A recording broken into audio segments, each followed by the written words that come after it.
No musical performance is flawless. Anyone may say that their favorite band touched nothing but gold, but it's impossible to persuade even the most casual fan that a musician can be flawless from day one to day zero. Noel Gallagher may be the first to claim that he is the world's biggest Beatles fan, but it didn't stop him from being critical when he noticed that things were slipping. But the chief of Oasis certainly didn't set out to compete with the Fab Four when he began.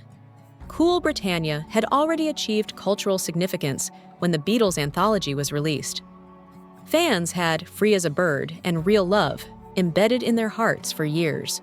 But the Manchester Legends, what's the story? Morning Glory album was giving it a run for its money. But then again, Noel never fancied himself a Fab Four stand-in. That period was past, and he felt destined to carry music even further than Oasis had gone, what with their meteoric rise to fame, which, as you can see from the plethora of overdubs on Be Here Now, was a notoriously contentious moment for every 90s band.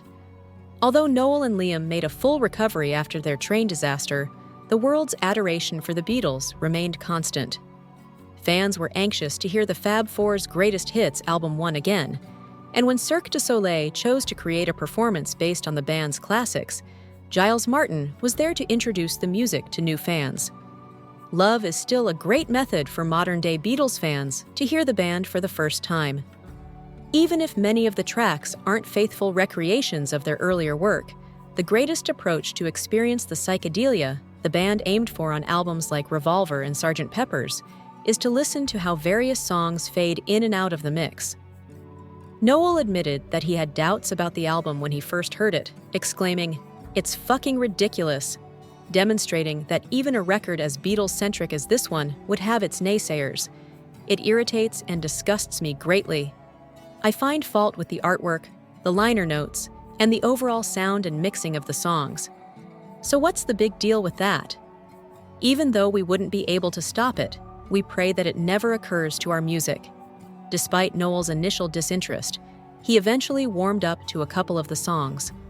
The drums retain the enormous drum machine-esque fills that Ringo Starr used in Tomorrow Never Knows, suggesting that the cover version of Within You Without You that they performed later on borrowed heavily from the remixed version.